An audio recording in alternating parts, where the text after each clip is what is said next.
this is my next video lecture on integral calculus, and in previous video lecture I told you about some of the properties and we solved few examples, and I told that I will be telling some trick to solve questions like this one. And so here it is. So there was a question in previous video of this format where 0 to a f of x dx is equal to 0 to a f of a minus x dx. This is one of the property of definite integral. I also told if the limits are not 0 to a but a to b, then it can be written as a to b f of a plus b minus x dx, right? And for solving these questions, we can use one of the trick. Like what I consider trick here is the answer would be very easily equal to upper limit minus lower limit divided by 2. Okay, when and only when f of x plus f of a plus b minus x is in denominator. Okay, so this is the condition that f of x plus f of a plus b minus x should be in denominator. Then only our answer would be upper limit minus lower limit divided by 2. For example, this is a kind of recap that we did in previous lecture. We solved this question. Okay, let's try to do this with the help of this trick that we have come up with. So this question was dx divided by 1 plus root of cot x. Limit was 0 to pi by 2. Okay, the answer was pi by 4. Now let's see whether we get the same answer or not. So here we wrote it in the form of sine and cos, and we got root sine x dx divided by root sine x plus root cos x, right? Here my a is equal to 0, my b is equal to pi by 2. This is my upper limit. Sorry, this is my upper limit. This is my lower limit, right? Now I have to see whether this thing is in denominator or not. So f of x, that is root of sine x plus f of a plus b minus x. So let me check what is f of a plus b minus x is. So this entire thing is f of x dx, right? Now f of a plus b minus x would be, instead of x I have to write a plus b. And what is a plus b? It is pi by 2. So instead of that I have to write, instead of x I have to write pi by 2 minus x. So it will become root cos x, and here it would become root cos x. Here it would become root sine x, right? And that would be the same limit 0 to pi by 2 dx. Okay, now we can see that in the denominator we have this thing root cos x plus root sine x, and also here we have the same format, right, in the denominator. So when we have this format in the denominator, then in that case the answer would be upper limit minus lower limit by 2, that is pi by 2 minus 0 divided by 2, and that is pi by 4. And as I told, this is the answer of this question. We easily got just by subtracting the upper limit minus lower limit divided by 2.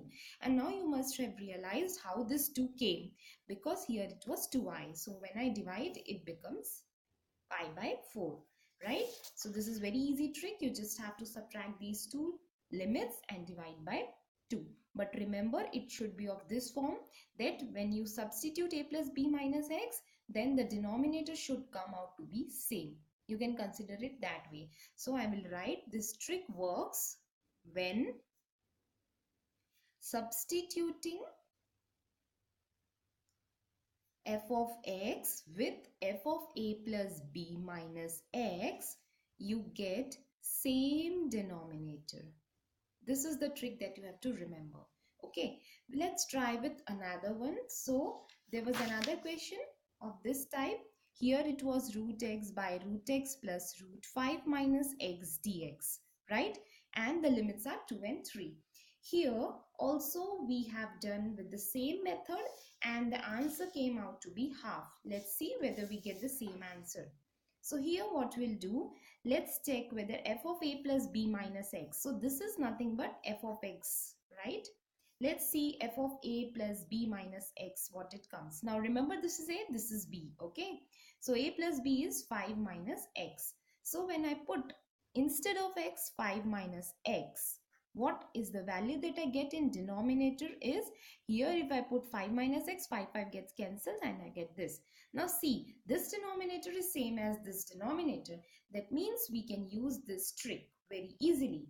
And my answer is right here within a fraction of seconds, as I told in the previous lecture, is 3 minus 2 divided by 2. That is nothing but half. This is my answer. And you can tally it here.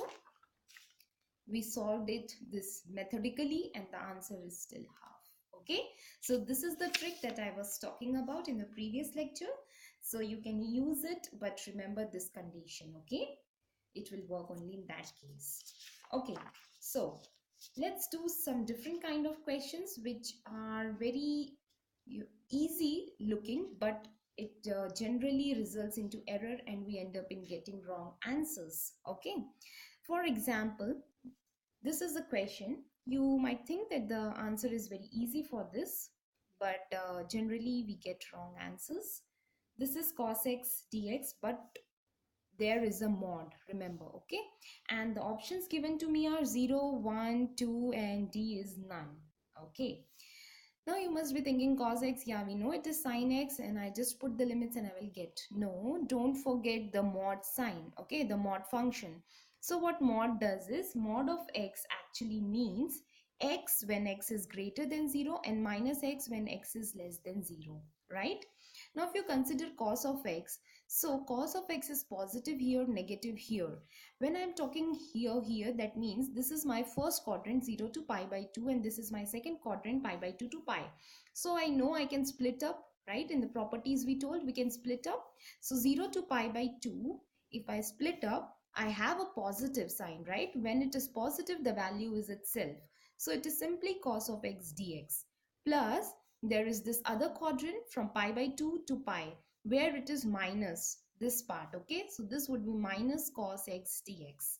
Now when I solve cos x, I know what is the integration. It's sin x. 0 to pi by 2, again it would be sin x but with a minus sign because there was a minus sign here, pi by 2 pi. When I put the value, sin pi by 2 1 minus 0, this is the value of this part, and here it would be sin pi is 0 and pi by 2 is 1, so I get 2. So the correct answer is 2, but if you forget about this mod sign, you will end up getting 0, which is the wrong answer, and that would give you a negative 1 instead of giving you a plus 2. Okay, so be careful. Now next question is 0 to 4 mod x plus mod of 3 minus x dx.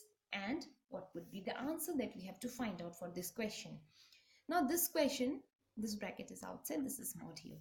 Now this question is again based on modulus function. I've already told what is modulus function.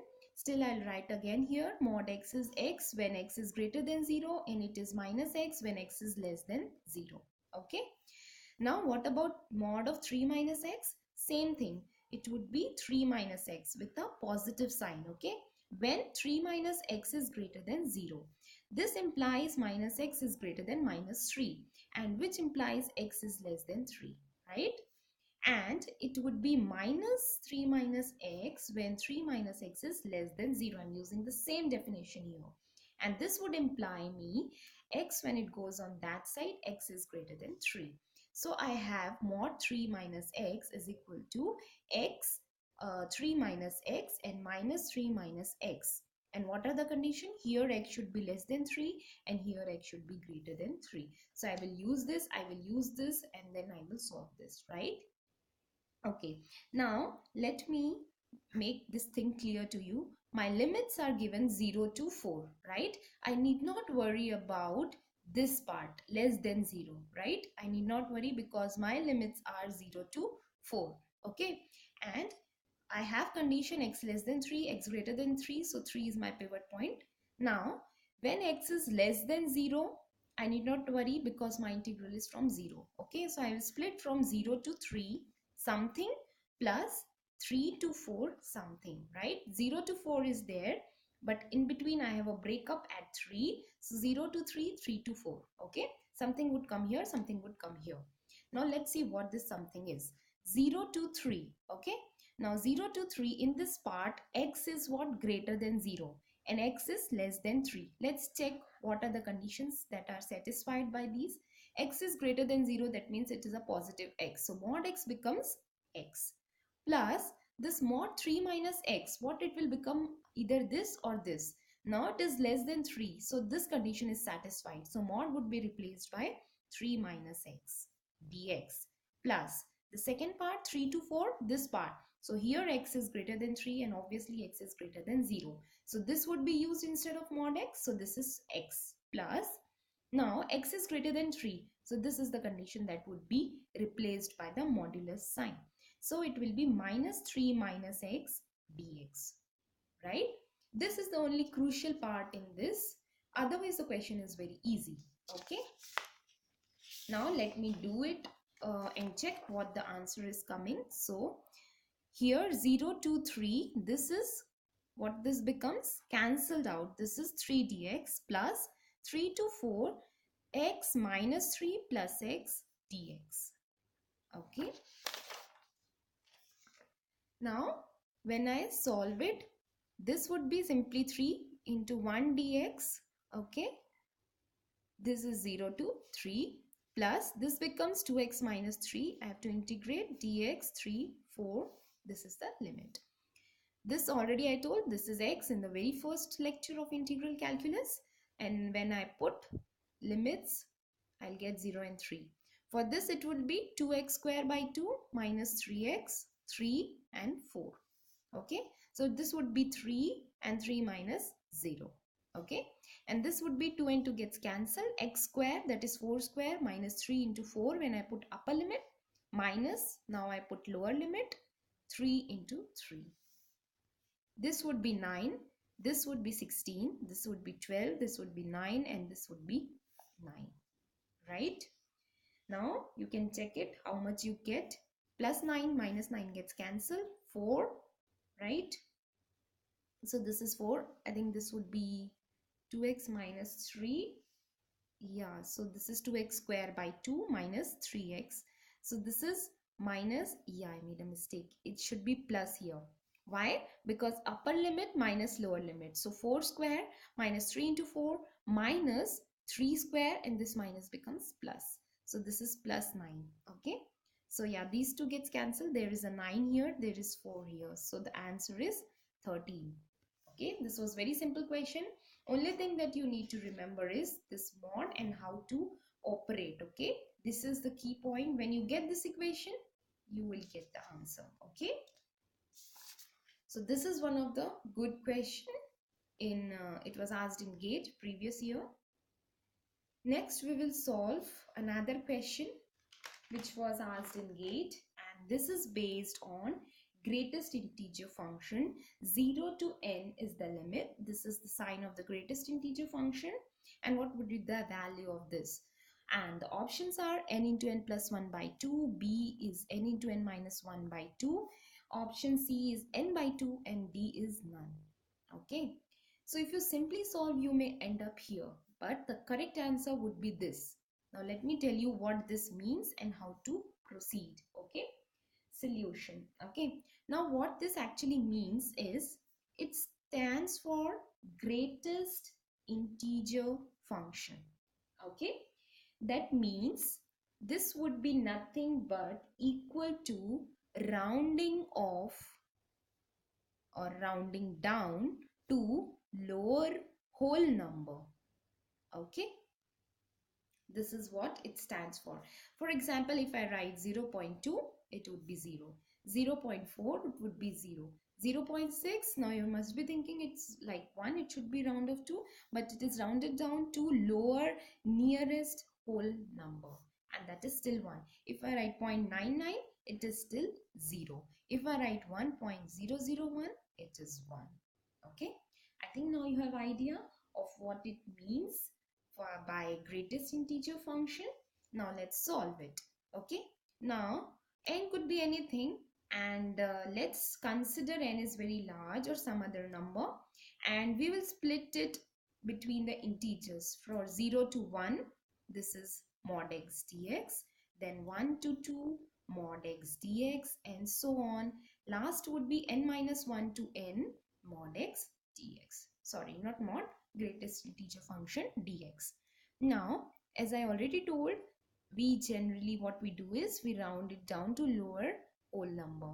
So whatever the integers are in between, it will always be rounded off to 0. So this would be 0 dx. Similar fashion, 1 to 2, 1 dx, plus 2 to 3, this would be 2 dx, plus so on.